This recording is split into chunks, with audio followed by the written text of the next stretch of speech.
Okay, Chris, I think we're going to title this episode, as you and I were talking before we jumped on, we're going to title this episode Perestroika in honor of my Gorbachev injury on my head.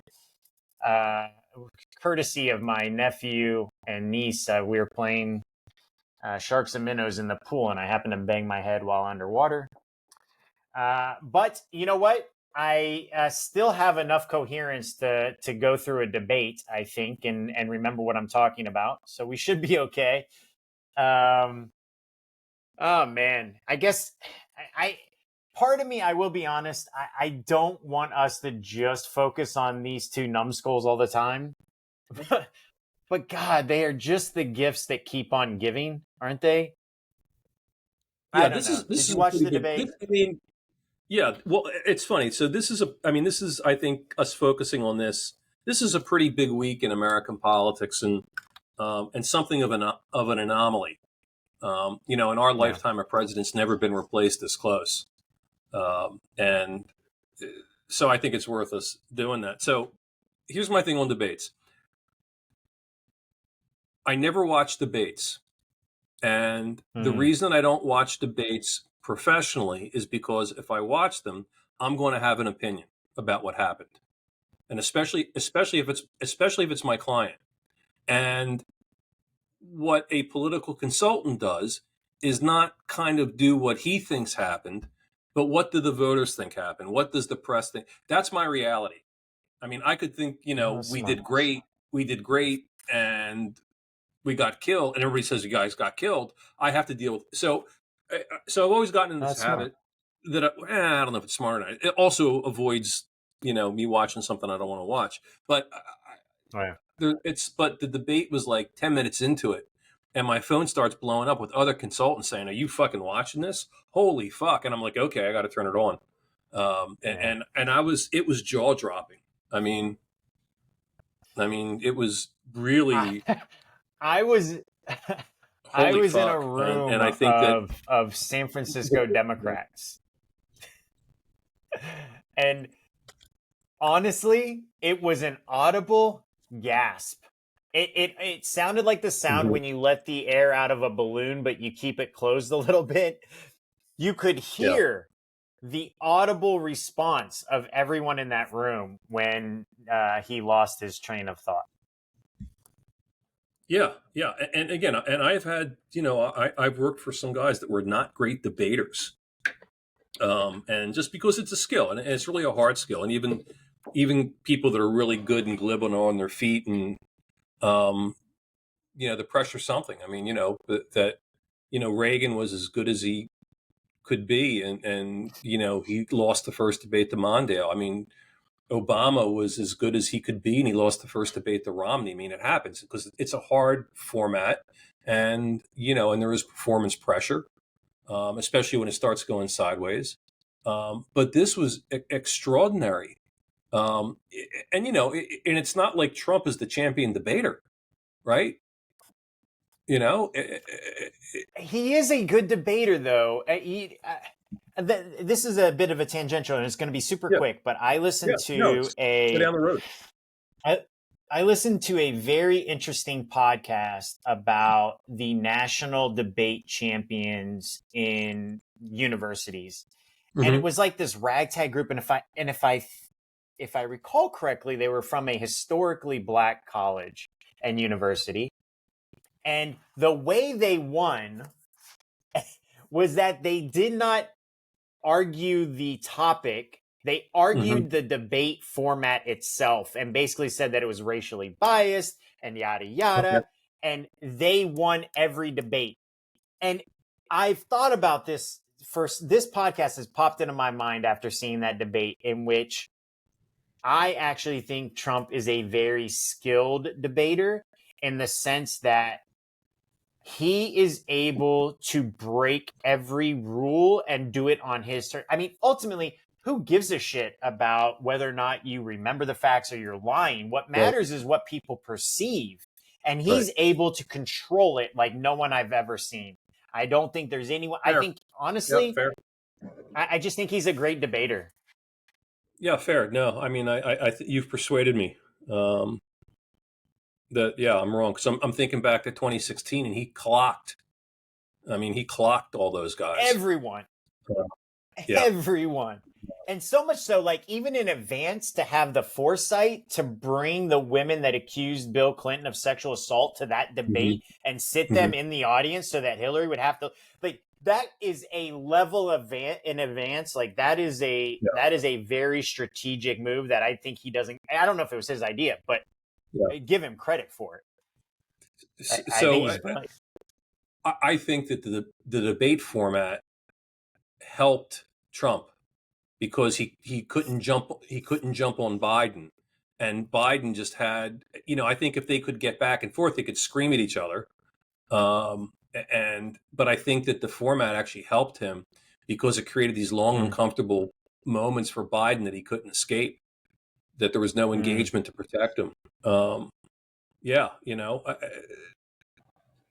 It's really, it was something.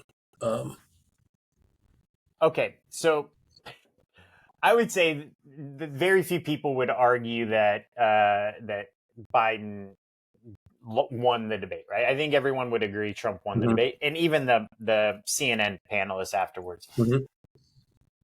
I have a couple of questions that arise from that.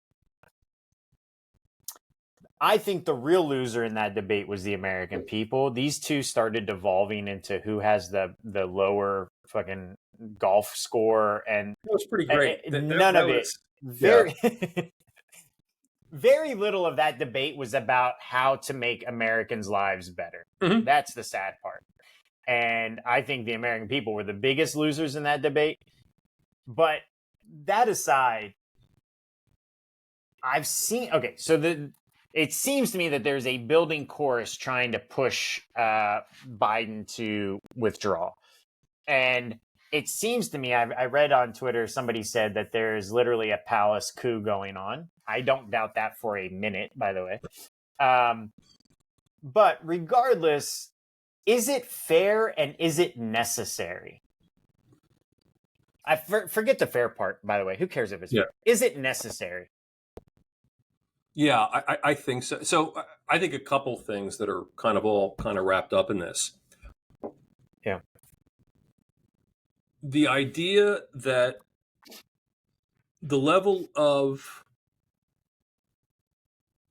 I'm going to use it. I'm going to make up a phrase. I'm going to call it delusion and collusion. The level of delusion that you have to have as a White House staffer or as a political person to see this guy, and now it seems all the things they've been denying for the past couple years, the past 2 years, are all absolutely true.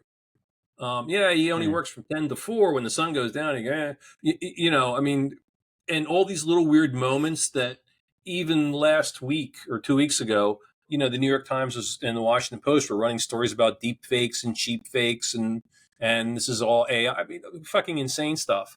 But by the way, which reminds me of the old great Orwell 1984. The party's final command was not to believe your own eyes and ears.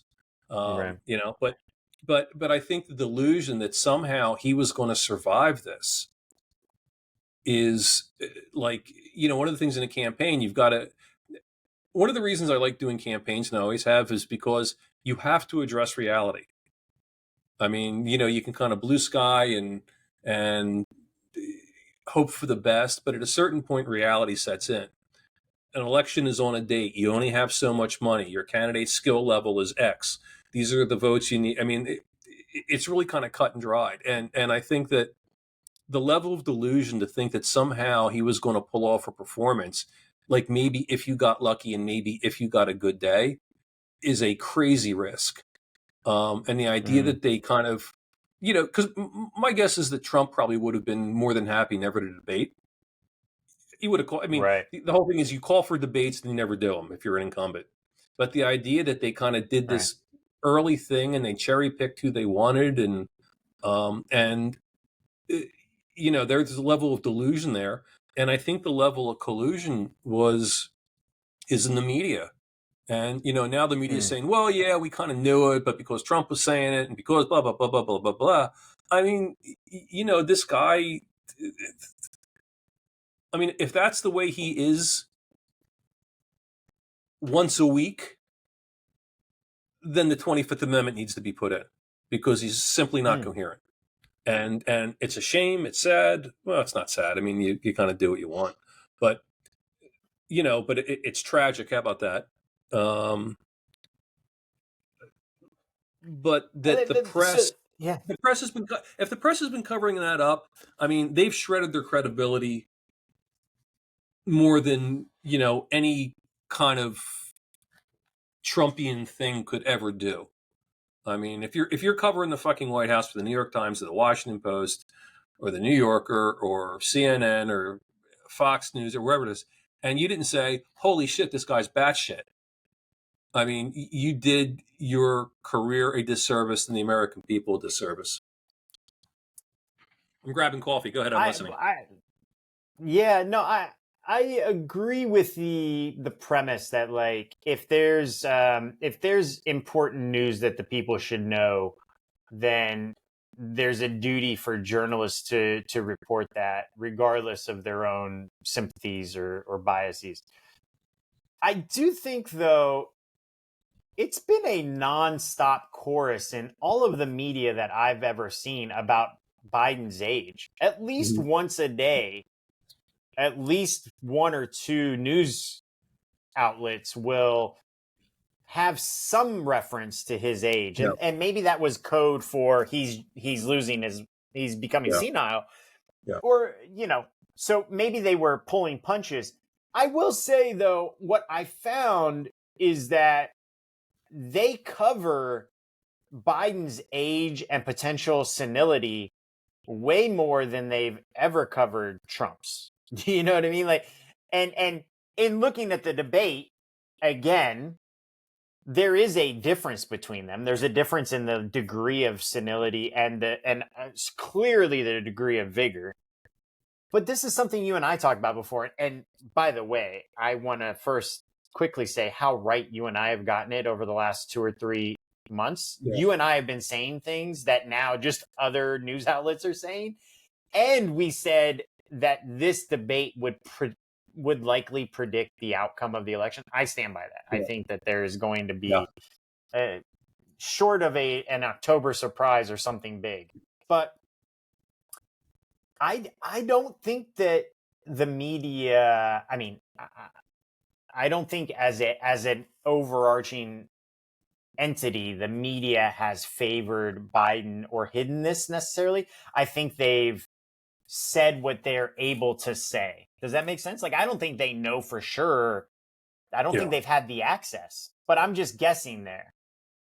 Yeah, no. And I mean, I guess that's a fair point. But if they're dealing with him at all, or they should, and again, I'm certainly not going down the path as Trump was treated unfairly, because I don't think there's anything fair in politics, and there shouldn't be anything fair in politics. If you're in the game for president, fuck you. You deserve what you get what you earn. I mean, and that's yeah. Okay. Yeah. But the idea that nobody questioned, hey, how come we don't have access to this guy? Hey, how come there's a simple video of him talking for 15 seconds and there's 8 cuts? I mean, the lack of curiosity is, it's like when a friend's going through a substance abuse problem. At a certain point as a friend, you say, hey, dude, you got a problem, as opposed to like, oh, Bob, he always throws up in the middle of the day and is incoherent by 10. I mean, it's right. Right. Yeah. But again, it's really interesting. And I think that kind of that some of the reportage that came out, which, by the way, I think every White House leak is directly to Kamala's office. Fucking absolutely. 100%. 100%. But the idea that, his wife, that, as I've been calling her, First Lady Macbeth, that, she's on the cover of Vogue with, that we will, and the quote is, we will decide our future. And it's just like, like if I was writing that in a screenplay, you go, nah, that's fucking ridiculous. And Hunter now showing up in every meeting, and like Hunter and Jill saying, no, keep running. And everybody's going, are you nuts? Right. But like that level of, why would you let somebody you love be humiliated like this? You know, I mean, if they're Mm, seeing him every day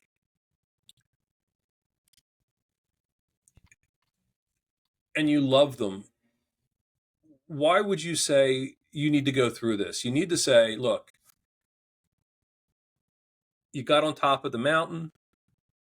You need to enjoy the grandkids. You need to enjoy your retirement. You earn this. You need to get your ass kissed for whatever mm, time you have left on this planet, and you can be the conquering hero and leave. And why not? As opposed to yeah, this, I need to yeah. hold on to.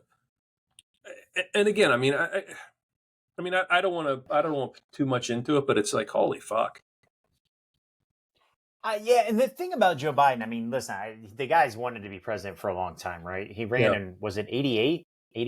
He 88? ran in Um, 88 and 92, and also or 88 he, and also in 2008. okay. I'm He sorry, didn't run 2000. in the Yeah, 90s. 2008. Yeah, Yeah, he yeah. ran. He ran the year of Obama, and I think he talked about running in '92 as well. But he's tried to do it a couple times. I mean, this is what he, But you know.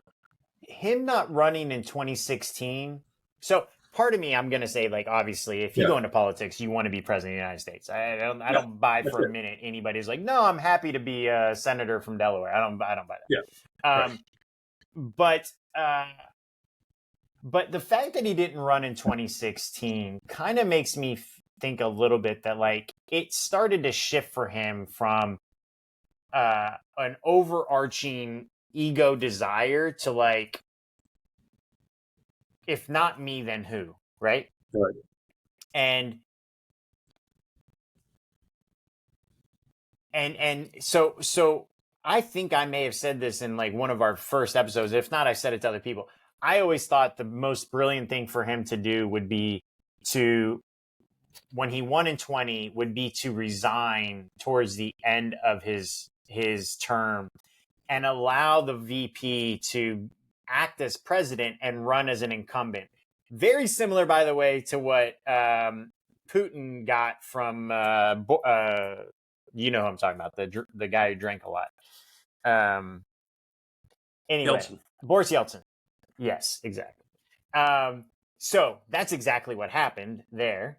It was a deal was cut between those two, but I thought that would be a smart move. Now, what that makes me think, by the way, seeing kind of Joe Biden and thinking, I think that that means that Kamala is even worse than everyone thinks she is. To where like I think Biden is still thinking to himself, whenever he's thinking to himself, uh, who else is going to run against Trump? As much as I hear and watch all these Democratic people talking, name me someone with the name recognition, the experience that is actually going to be able to go and defeat Trump. And I can't tell you, I can't think of one name. I, Sadly, there isn't a deep enough bench. I think I'm going to disagree with you. I think there are, because I think once you become the nominee and once you become national, I mean, and all these polls is that, I mean, Trump is 100% name ID, Biden's 100% name ID, and and people on the list like Gretchen Whitmer, I mean, she's barely at 50% name ID, right? Right. So, and she's almost tied with Trump, and so you would assume that but I think that this is absolute. By the way, I wrote a note to myself. We're talking about how right we've been. It was either the Yes. first or the second podcast we did when we were doing presidential, speculation going forward, and I said that either Trump or Biden would not be the nominee of his party. Um, Yes. right? We And nailed it. I think we are yeah, at that moment, interestingly yeah, enough. We'll we're at that, see. right.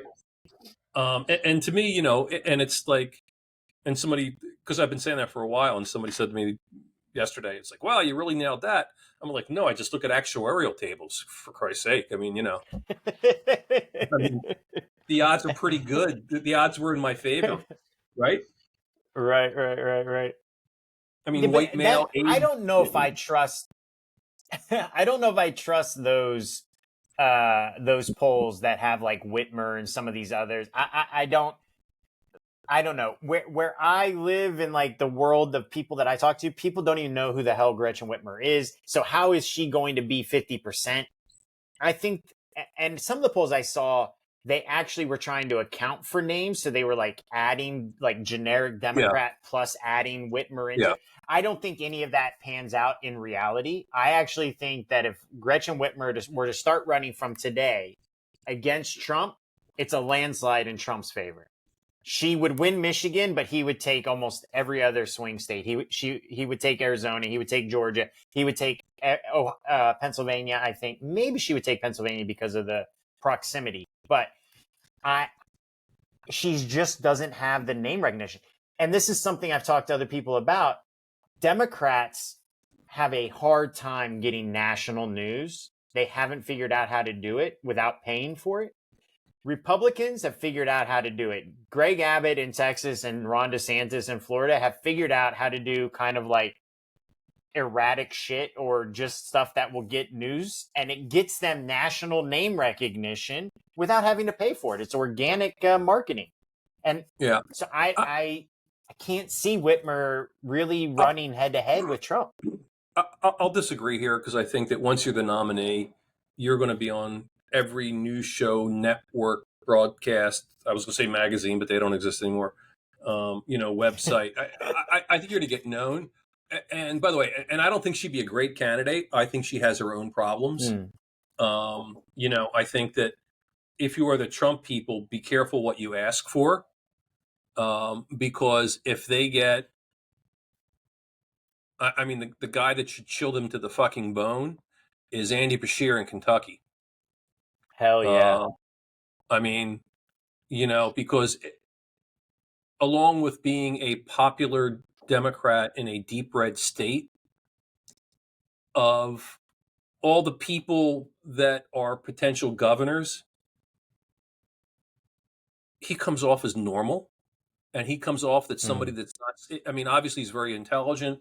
He's a hardball partisan player, obviously, because he's won, 2 tough elections.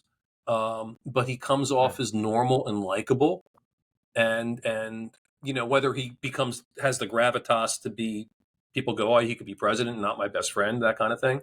But compared to Whitmer or compared to Newsom or compared to Harris, it's like, and by the way, I wonder what the betting futures is right now on California politicians, right? Yeah, that would be an interesting one to look at. Let me ask you this. Okay. Yeah. So I've seen polling that has come out, 10 polls completely post-debate, and I guess there were 15 polls that have half pre-debate, half post-debate. And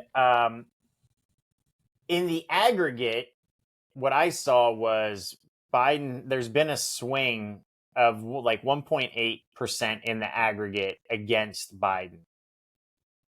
And I was looking, it was actually, there was a Twitter post that had a link to some of these polls, and I'm going to drop it in the notes. But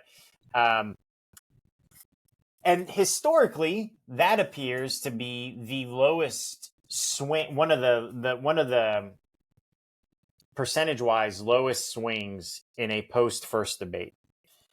Is there any possibility that, other than even though we saw something dramatic, that the two sides are so entrenched, and that the middle that will swing is probably what I call the apathetic center?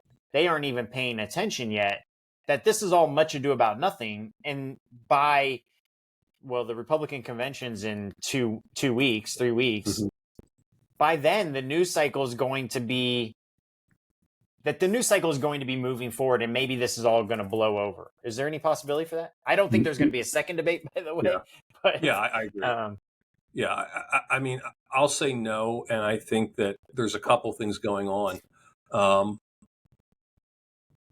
The swing state surveys, like in Arizona, in Virginia, they've collapsed for Biden. Not collapsed, but they've dropped precipitously.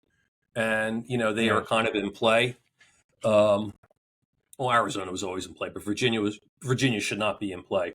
So I think, and again, you're talking about like an electoral vote. I think you're absolutely right that there is a certain partisan hardening that's kind of, if you were a Democrat lukewarm on Biden, and now you're saying, our team is senile and like, F you, I like our guy. I mean, there's a hardening that way. But Right. I think that what happens often in politics is that when you have a disaster, it's like an explosion in Star Wars. It doesn't explode. Mm. It explodes in slow Mm. motion. In 19, I'll go back into ancient history. In 1998, I was working for Al D'Amato, and it's like 2 weeks out. And he was going to beat Chuck Schumer. He was going to be reelected. There was really no doubt on that. He goes on the radio. And by the way, the premise of an Al D'Amato campaign is you never see Al D'Amato, because people kind of sort of like the idea of Al D'Amato as a pothole fixer, and you could count on him to do shit for you and your community. Right. But the idea of Right. like Al D'Amato, like this, you know, tiny, yelling, angry Italian dude who always says the wrong thing and is, kind of Trump-like in that kind of respects. Yeah. Not saying the wrong thing, but just kind of says stuff, and you go, "What?" They hate him? So we always hit Al D'Amato, like that little picture at the bottom of spots. That's the only time you would ever see Mm. like Al D'Amato in his campaign. But so he You're like, goes oh, on, that's and what he looks like. yeah, right. It's like you have to go. Um, Yeah. so he goes on a radio show, and it's also, there's a question about scheduling, how we screwed up the scheduling on this. He goes on like a 6 a.m. radio show in New York, with like local shock jock kind of guys, and he's unhinged, and he starts talking about, he calls Jerry Nadler, who was a used to be, he Yeah. got the waistband surgery, or the whatever that thing is, but he was fucking 400 pounds, and he's referring to Chuck Schumer and Nadler as Putz Head and the Waddler, um, and then he starts doing a judge. This is how far back it goes. Like a Judge Lance Ito, he's doing Chinese imitations on this radio show, and it's 6 o'clock in the morning. We're not covering it, or we're not listening. And the press person says, "Holy fuck, this is kind of a thing," and it was terrible, obviously, because it was like Al D'Amato, like, "Oh yeah, right, I hate that guy," and so we polled like 2 days after. Nothing. We're like, okay, maybe we can survive this. And it was the tabloid thing, and it was being covered a lot. And then we polled, I think, that next Monday, and it was like a little movement. It was like 3 or 4 points movement. We're like, okay, we've probably survived this. On day 7, it was like it was this tidal wave against us, Oh shit. and it just takes a while for people to. I mean, they're not on Twitter going, "Oh my god, oh my god." If you are a normal person and have a normal life, you see it, but you need to like take the kids to soccer practice and go to the grocery store as you're processing this stuff, and at a certain point you come to a conclusion. So we always say Yeah. scandal breaks apart in slow motion. So it's literally 2 weeks, and we'll see. I Oh mean, wow. maybe That's there is no, interesting. maybe everything is so baked in, but I think the fact that everybody's running around with their hair on fire, and the first congressman Lloyd Doggett called for Biden not to run, and Yeah. there were a bunch of safe seat Democrats that signed a letter that said, so it'll be interesting. And again, I mean, and I think the Harris people are, pushing the wheelchair down the stairs. Famous scene in Richard Widmark, and I think it's called Killer's Kiss, where there's an old lady in a wheelchair, and he takes her and he throws her down, pushes her down the steps. It's kind of a classic thing. But the but I I think it's an issue. I mean, but like now, are it the knives going to certainly. come out for her? Are the Biden people so pissed off at the Harris operation, they're going to say, "Yeah, you know what? We're not going to run, but fuck you, neither are you." Mm. Mm. I That mean, would be never interesting. I mean, underestimate petty. Never underestimate petty. well, listen, I don't think I have a bias against Kamala. It's just in watching her run in 2020, and and watching her throughout the presidency, anytime she talks, she's unrelatable, unlikable. She has a Hillary problem to the nth degree. Mhm. And I don't see how anyone other than a certain segment of the Democratic Party, maybe the more progressive wing or whoever that wants to prop her up, sees her as a Yeah. legitimate possibility. Actually, I posted something on Twitter last night or the night before. I think it was last night. Somebody had posted something about AOC and how, like, in the tweet was, why is she doing this sexy hair thing in every like angry rally that she does, where she's like now Mhm. taking her hair out of the thing? Yeah. Yeah. And I looked up her age, and as of October, I think her birthday's 13th or something like that, she will be old enough to be vice Okay. president. And I Okay. tweeted, Biden should drop Kamala and bring on AOC, and I think he might win. But That'd be amazing, right? I think that Biden's problem, I think that the Democratic problem is less Biden and more Kamala, and we've said that. I've said it so many times. I don't think he would have run again. I think so many things would be different. Even to the degree somebody asked me in San Francisco at the debate, like, who are you going to vote for? And I was like, I don't know. They were like, would you vote for Biden? And I was like, listen, in my mind, a vote for Biden is a vote for Kamala at this point, and that's the harder question. That's the harder question. And I think that's true for so many people. If there was a strong second in command, regardless of how Biden currently looked, and somebody that you liked, and you're like, oh yeah, this person could also be president, that's awesome, Right. then I don't think he has a problem. Right. But Right. I don't know. That's No. just my take on it. No, but again, I mean, I think if it was somebody that was more competent, they would have made the case for her or a long time ago. But again, there's, I mean, the VP is not a hard job. You know, I mean, you know, you play tail gunner for the president when he gets in trouble, and you raise money, and you travel around the country, and you do. It's not hard, you know. Yeah. You know, but the idea that, I mean, nobody has any confidence in her, and you know, I think you're 100% right that the Democratic problem is like, okay, if we get rid of Biden, we're stuck with Harris, and which has the lesser. I mean, forgetting that you've got a guy. There was an interesting book. It's called Nuclear War, and it's a couple years old. But basically, by the time if it's a nuclear attack on the United States, once it's detected, the president has 6 minutes to open up what they call the black book. And apparently there's a list of options. If it's, this is from Russia, this is from China, this is from North Korea, there's a list of options that are laid out, like, this is what you can do. And he's got 6 minutes to make that decision. And then takes out that little gold card with the codes on it, and you launch a nuclear strike and, you know, potentially end life on this planet, or you're going to end life for tens of millions of people. And it's like 6 minutes.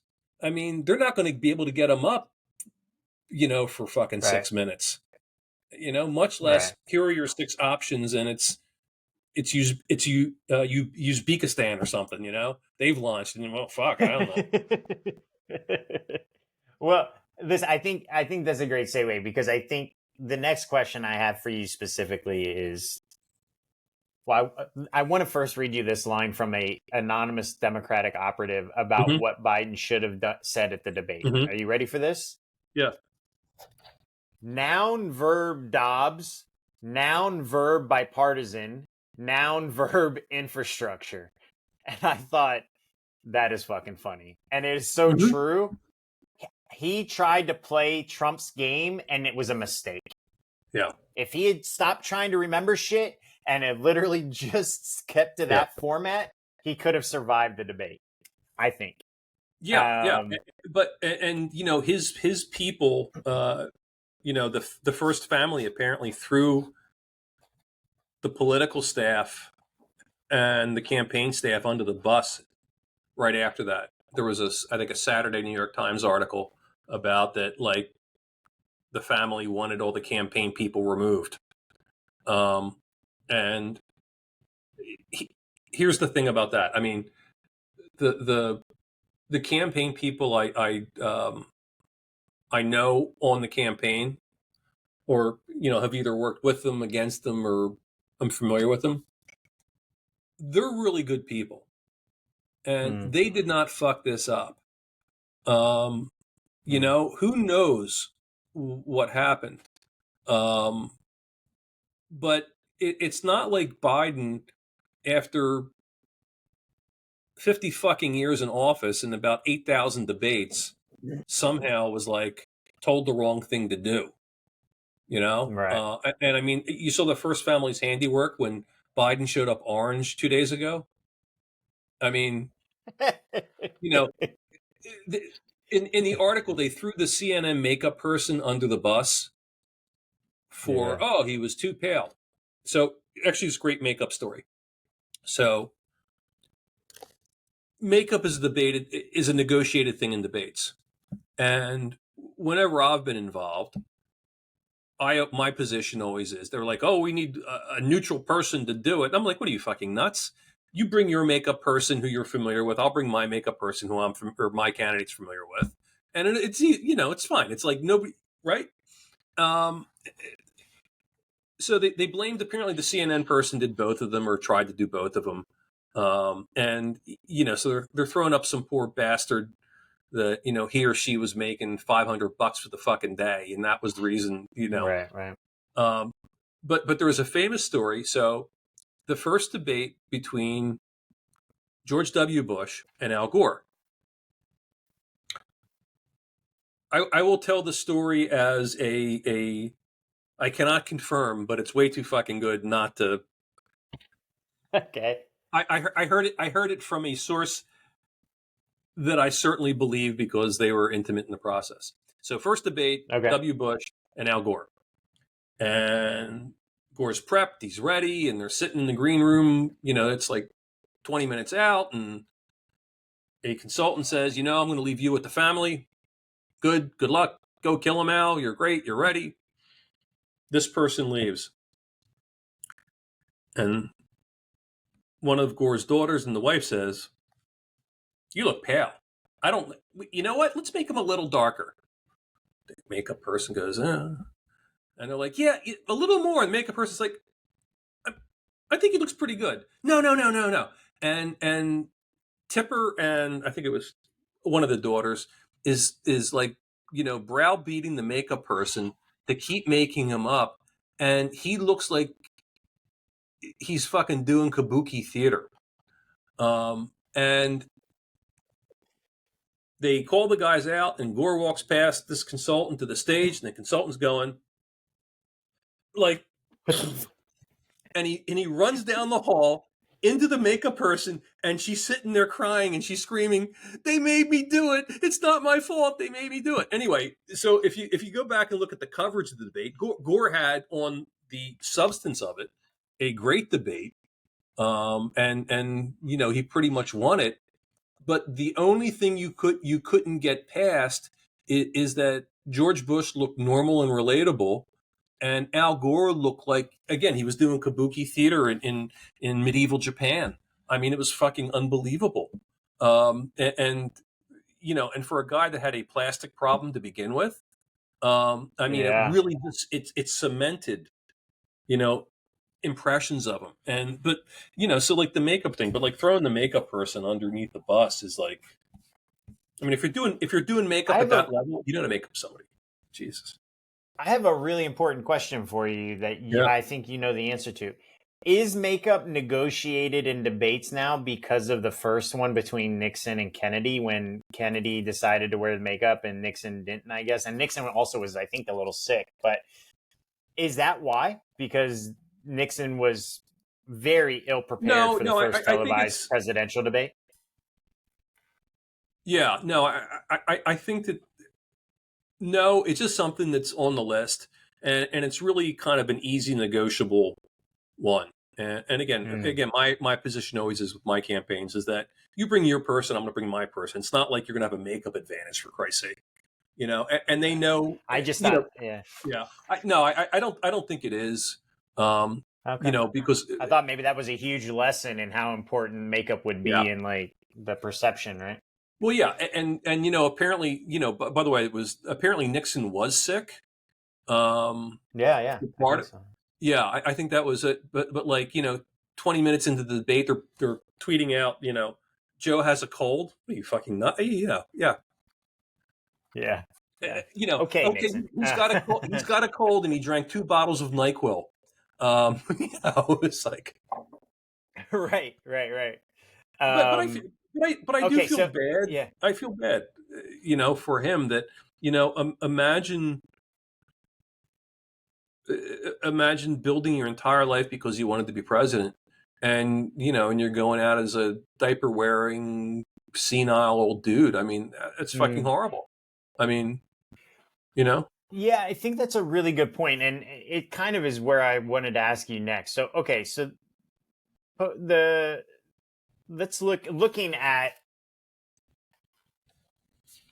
okay, to finish with Biden, looking at Mhm. that, you would know maybe more than most, or certainly more than I do. But my understanding is that in the last term of Reagan, that he was also quite losing it, and Yeah, Nancy was running a lot of that shit, right? yeah, Now the difference might be that Nancy had great political instincts and Jill does not. So maybe that would be a massive difference in hearing the telling of how the Bidens are kind of leading things astray. But that's Reagan. FDR was damn near dead in his last election, and he died, I think, 3 months after mhm, inauguration. He died in April, I think, of 1940, yeah, 45. yeah. And then you have, was it Wilson, who had the stroke, and people say his wife was the His first wife ran the country. female Yeah, president of the United. yeah. Yeah. She was running the country, right? So is a little bit of this because of the information age that we're in, we have so much access. Now, granted, if any of those had done a debate that was televised, maybe none of us would have Right. allowed them to remain in office then either, right? So I feel sorry for him simply for the fact that what's happening to him is more public than it ever would have been before, right? Mhm. But then let me ask you a question. Let's pivot a bit and look at the Supreme Court ruling on the absolute immunity case, which Mhm. is it absolute immunity? I don't know. People are Mhm. debating what the ruling actually means. And then the recent statements by Nimrod over at the Heritage Foundation about how this is a second revolution and it'll be Mhm. bloodless unless liberals try to fight it. He seems to think that that decision is very important. So if you're comparing candidates, and the way I think people should look at it is don't think about the candidates, think about the administration. Mhm. Which administration are you going to vote for? The administration of the US government. I have to say, even with Kamala, I am more on edge or more averse to a Trump 2025 agenda than I am the current people that have Mhm. been running it for the last 4 years. I know what they've done and what they're doing. And while you Mhm. might say Gaza, Israel, yeah, we aren't engaged in any active wars. We're in proxy wars. That's always been the case since post World War II. So is there an argument to be made for that? That even if this guy was drooling, the Yeah. administration around him is what's running the government, except for only the president can launch nuclear weapons. I get that one, but Yeah. I mean, it's an argument. I think that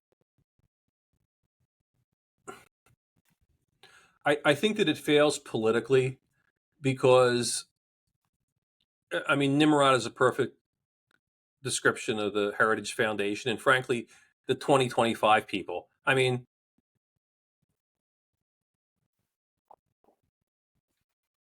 I am adjacent to some of them. And it's like, that's the fucking last thing you should worry about. These people Mm. can't figure out how to fucking order from, you know, Chick-fil-A, much less do some kind of a bloodless coup. And you know, and it's also a thing how far that Heritage is found, because Heritage at one point was a fairly serious operation. Mm. Um, Hmm. but you know, I think there is a case to be made that, yeah, you're voting for administration. You know, I don't want crackhead Hunter Biden, or, you know, PhD Ed Jill making a decision for anything, because they've shown Hmm. themselves incapable of it. Um, I also think because it is a presidency, you are still voting for the person. You know, it's why vice presidents tend not to mean anything. I mean, sometimes they become important. You know, and I Hmm. think the Reagan thing is a really good example. You know, I don't think Reagan was anywhere near the batshit level of drooling that Biden is, but he wasn't the guy. On the other hand, the VP was George H.W. Bush, and the chief of staff was Howard Baker. I mean, and you could Hmm. argue that both of those guys could run the country better than, you know, Reagan. I mean, Hmm. certainly at that point. So it was kind of like a comfort level here. Um, Hmm. and but you can make the case. I think politically, it's a tough case. Like, hey, don't worry about it. We've got a bunch of people you don't know and never know who are on the job. I mean, Mm. that is a difficult argument to make. That we're going to give your, you What know, if our proxy is some nameless bureaucrat. You know, what if Biden were to come out? I'm asking you politically. yeah, What if yeah, Biden were to come out and say, "Listen, have I lost a step?" Yeah, and he actually did that yeah, the day after the yeah, debate, which I thought so many people were like, "Where the hell was that Biden last night?" Like that's who yeah. should have come out, right? But if he comes out on one of his better days, he's like, "Listen, do I have good days and bad days? 100%, right?" If I have a quote here, but according to Donald Trump's former Secretary of Defense, Hmm. Trump was pushing for them to bring in troops during the Hmm. protests in the nation's capital and to shoot protesters in the legs, just Hmm. throwing shit out. He's like, Hmm. do I have good days and bad days? Sure. Have I ever said to anyone to do that? Absolutely not. And in the next administration, they're now pushing, in whether this is true or not, in the next administration, they're pushing a 2025 agenda. And the next Secretary of Defense will bring in troops to start shooting people if you disagree with them. And it's about my administration. We've negotiated crises. There's a lot going on in the world, but yet we're keeping it together. Something like that. Is there an argument for that? Is there any rationale that makes that a good argument to make to the American people? Not anymore, because his Okay. performance was so. If he was just a if he was just a slower version of who he was in 2020, Mm. you could go, okay, I'll Mm-hmm. listen to this. You know, but basically, you've got a diaper wearing vegetable in chief right now, and Mm-hmm. you know, and the press stories are terrible, because Mm-hmm. I mean, the press stories kind of confirm everybody's worst suspicion. And you know, this delusion and collusion thing that they've been doing for the past 2 years. Um, you know, he can still read off a teleprompter. Great. I think that politically, the real problem they have, it's like, if you know somebody is a thief, if you know Mm. an acquaintance in your office is stealing, anytime something goes missing, that's who you're going to look at. And even if Mm. Biden going forward have just a normal stumble, you know, Obama saying I visited all 47 states or whatever. You know, I mean, you know, these guys are doing this 18 times a day and they can't remember cities. You don't know where the fuck you are. But like, if he Right. has even something normal like that, people are going to go, ah. And I think that I Right. don't think you can put the genie back in the bottle. I think a slower Biden Mm. you can, but not somebody that's drifting off. And the fact every time you see him, you know, he's got, my friend calls it, you know, this edible ain't shit look. That's like he's got his mouth open and he's like, Yeah. I Yeah. mean, No, that's true. we all have had older parents or older friends, and you can see them go, and you know what it is. Um, Right. and I think that Okay. also, but the other part of that, which I think sits on top of it,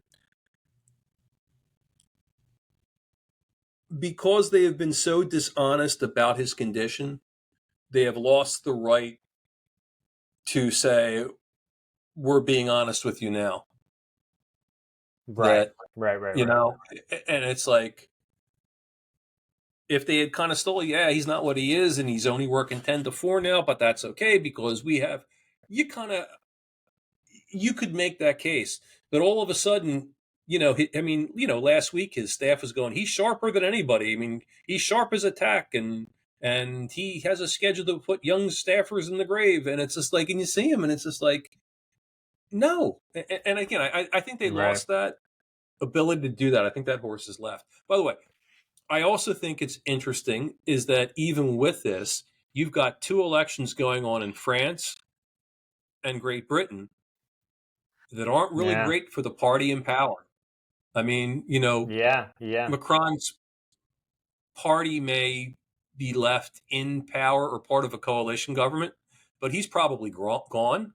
I mean, he's running what, Yeah. third or fourth now, and it looks like And it's going to be a historic defeat for the Conservative, for the Tory party in England, who dominated politics there for 20 plus years. So, yeah. I think that even looking beyond the personality driven campaigns that Americans have, there is this kind of Mm. worldwide feeling that you've been running it, go, because we don't like the job, we don't like where things are. And I think that's also a problem. Yeah, I like that you went international. I think that I think there's been some pendulum swinging around the world. Um, Let me ask you right before we go, because I know we're running up against some Yeah. time. I saw that the Michigan House Democrats campaign chairwoman and finance chairwoman have resigned from the House campaign leadership posts. Anything you know about that you can share, or any hypotheses about what that is? I couldn't find an article that gave a reason that they gave that seemed to make sense to me. I don't know what's going on there, but it seems.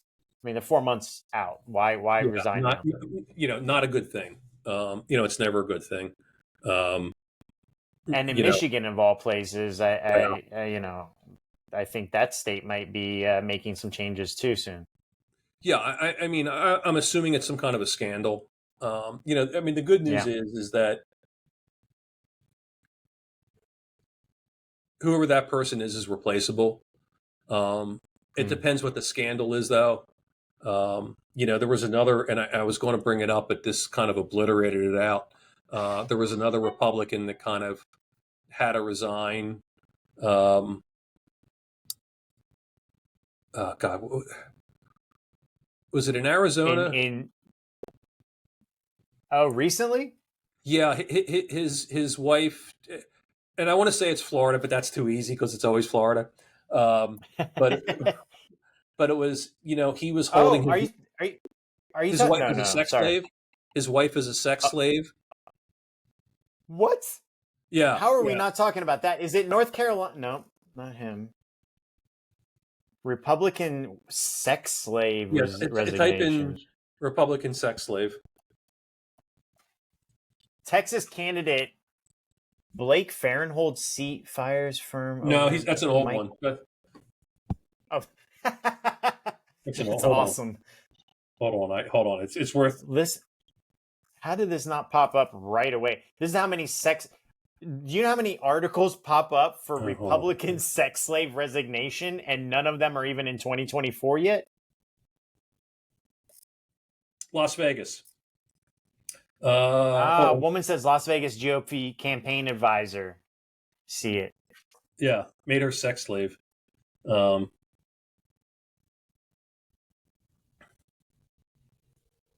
Oh, the one I saw, that's from 2018. is that what it is? I Now, don't this know. is this is a That's new the one, one I isn't it? just saw. Oh my God. What's going on in Vegas?